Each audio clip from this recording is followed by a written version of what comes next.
Yeah. Ini tidak omon-omon. Penguatan diniyah, TPH, TPA. Namanya penguatan itu penguatan secara kelembagaan, Yeah. ya kan? Yeah. Maupun penguatan secara personal. Nah, personal itu pasti bicaranya kesejahteraan. Tapi kalau kelembagaan, bagaimana lembaga ini akreditasinya, ini Punya peran yang banyak. ya, ini yang terintegrasi dan terkoneksi. Yang pertama, karena tadi saya sampaikan, memperkokoh sumber daya manusia yang maju dan berideologi Pancasila. Okay. Ya, niki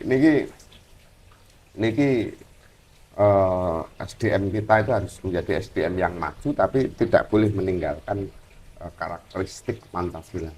Harus keluar yang namanya Pancasila. Karakter Pancasilanya harus keluar. Yeah. Ya, di sini program prioritasnya pasti bicara akses pendidikan. Ini dia yang pendidikan. Terus ada di bawahnya juga kesehatan. Di program unggulan yang pertama ya bicaranya pendidikan. Karena yang pertama tadi bicara SDM, artinya itu pendidikan. Nah, pendidikan di sini jelas di sini. Nah, penguatan infrastruktur sekolah sesuai kewenangan. Kita kalau bicara infrastruktur untuk bicara kemajuannya. Nah, jadi bagaimana kesiapan infrastruktur sekolah, kesiapan katakanlah alat kelengkapannya dan semuanya. Nah, sesuai kewenangan. Karena ada kewenangan lain-lain dalam sekolah ini. Termasuk menyiapkan sekolah inklusi. Sekolah inklusi ini satu kebutuhan di masyarakat Kabupaten Madiun. Ini belum ada. Ini beda dengan SLB. Beda. Nah, beda. Jadi ada ukurannya, anak-anak itu inklusinya tingkat berapa. Itu kan ada ya. Nah, nanti ini kalau sudah kita siapkan di sini nanti akan bisa. Terus penguatan PAUD. Nanti kita atur semua mulai pendidikan anak usia dini. Memang kita kalau pengen Indonesia Emas itu harus berhitung. Di Indonesia Emas nanti 2000 berapa? 2045 kita hitung mundur ya sudah. Nanti anak-anak yang hari ini masuk ini kita siapkan semua untuk kesiapan di 2000. Kelompok bermain TK, RA, SD, MI, SMP, MTS, SMA, MA, ada N-nya. Jadi ada MA, ada kalau MAN itu negeri, MA itu yang swasta. Sebenarnya ya sama lah, maknanya sama. Pertanyaannya pasti begini, MI itu kan di bawah Kementerian Agama, MTS di bawah Kementerian Agama. SMA di bawah provinsi, ya kan? MA, MAN di bawah kementerian. Kenapa ini saya masukkan di sini? Dan kita harus punya tanggung jawab di sini. Jadi ukuran indeksnya ada angka keberlanjutan sekolah, angka usia lama sekolah. Itu nih. Terus misalkan ini ada anak SMA katakanlah SMA misalkan problem atau tidak bisa menyelesaikan sampai akhir. Itu yang dinilai itu kabupaten. Padahal ini provinsi. Makanya kita juga harus ikut menjamin. MTS juga sama. Ketika ada problem di situ, misalkan tidak bisa melanjutkan, akan mempengaruhi indeksnya kabupaten. Makanya kita juga harus tanggung jawab di sini. Tapi tanggung jawabnya supaya tidak double account seperti apa. Nah, ini seperti apa tidak double account. Jadi seperti itu. Terus di sini saya taruh lagi perguruan tinggi baru. Kan sudah ada kemarin perguruan tinggi di UNS. Ya, mudah-mudahan ada baru lagi. Nah, tempatnya biar untuk memberi ruang kepada anak-anak di Kabupaten Madiun. Terus memberikan beasiswa untuk anak kurang mampu. Ya. Oke. Ini untuk anak kurang mampu. Nah, kategorinya anak kurang mampu, ya kan?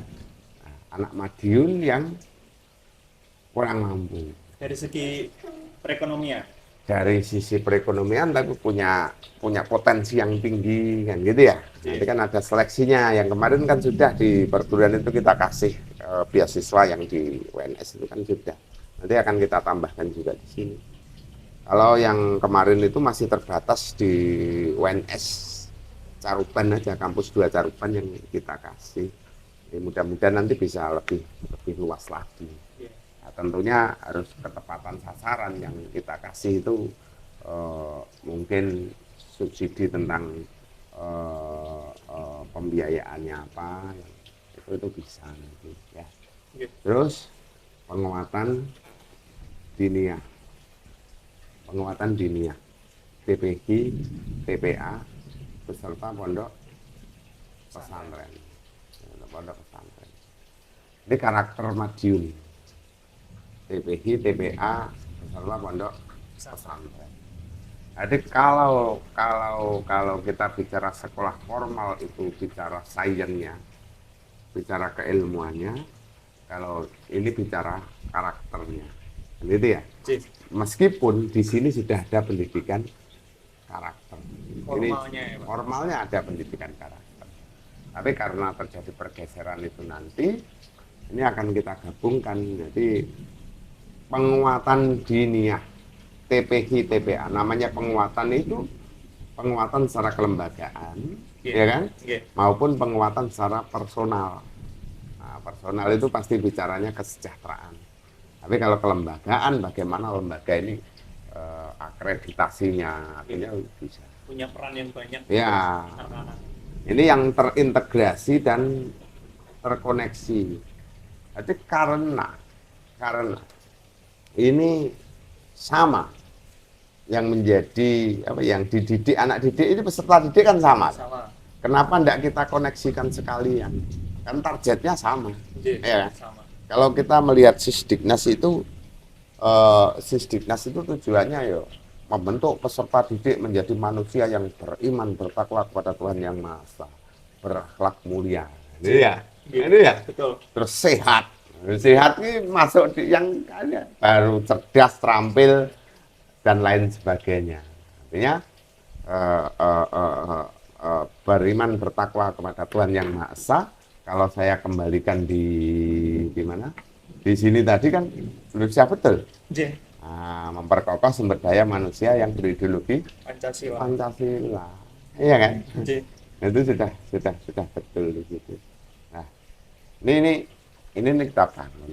Caranya terkoneksi dan terintegrasi seperti apa? Misalkan begini. Ini di SD. Ini metode pembelajaran karakternya pakai metode apa? Kita samakan dengan yang di diniyah, TPQ, TPA. Ya, diniyah, TPQ, TPA. Tahu di bawahnya, di bawahnya ini apa? Pesantren. Metode pembelajarannya harus sama. Kalau metodenya sama, standar penilaiannya pasti sama. Contoh perihal keagamaan, pembelajaran Quran, kan gitu ya. Pembelajaran di sini sudah kita terapkan di SD ini, SMP sudah pakai metode, salah satu metode. Di sini juga harus disamakan metode. Misalkan di sini pakai tartila bil kolam, sini tartila bil kolam, itu pasti standar penilaiannya sama, ya kan? Standar penilaian sama. Ini pakai metode A, ini pakai metode A, ini pakai metode B, ini pakai metode B, sama kan? Penilaian sama. Kalau metodenya sudah sama, nanti yang merintahkan anak-anak ke TPA TPQ bukan orang tua lagi, tapi guru. Nanti biar apa ya, okupansi ya, anak-anak yang masuk diniyah selepas sekolah, TPQ selepas sekolah itu tinggi. Jadi tapi standarnya harus standar penilaian dulu disamakan dengan cara metodenya Samakan. disamakan. Nah, jadi ya. Nggih. Nah, itu maksudnya koneksi seperti itu, terkoneksi dengan sekolah formal. Nah, terus ini yang terakhir. Standarisasi lembaga pendidikan agar semua dapat memuat, ya. Agar memuat satu budi pekerti. Ini sudah pinter, Nggih. tapi anak-anak Madiun harus punya budi pekerti. Unggah-ungguh, tata krama semuanya. Kan? Tata krama semuanya. Harus punya. Ini al-adzabu fawqal ilmi, jadi adab itu di atasnya ilmu. Budi pekerti menjadi sesuatu attitude, ya kan? Attitude itu penting sekali. Etika itu penting sekali. Harus keluar Madiunnya. Nah, masuk.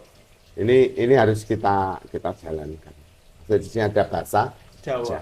Bahasa Jawa itu pembelajaran terhadap tata krama luar biasa. Harus kita tekankan di sini bahasa Jawa. Karena ini kekayaan kita. Kita harus lestarikan bahasa Jawa. Seperti kita tahu sekarang anak-anak itu kan yang pintar bahasa Jawa sama bahasa Indonesia banyak mana. Banyak bahasa Indonesia. Makanya harus kita kembalikan. Ini harus butuh format lagi. Tujuannya karena bahasa Jawa itu bahasa yang sudah mengajarkan tentang tata krama. Soal posisi menempatkan, harus hormat kepada orang tua, harus hormat kepada guru, harus hormat kepada ini ada di bahasa Jawa. Ini misalkan anak saya bilang ke saya,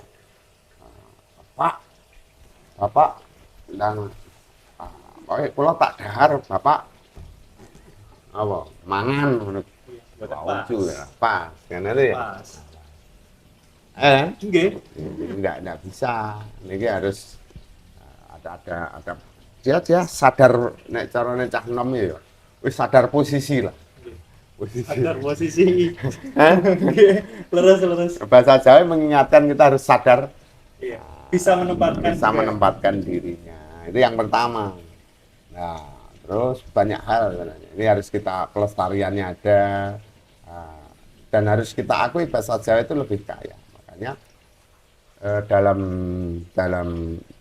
di pondok pesantren itu namanya kitab kuning ya, kitab kuning itu pemaknaannya banyak yang bahasa Jawa. Karena bahasa Jawa itu lebih luas, lebih banyak yang bahasa Jawa itu dicari bahasa Indonesianya ya masih sulit ya. Betul. Betul. Jadi kayak nasi gitu ya. Nasi kalau satu upo.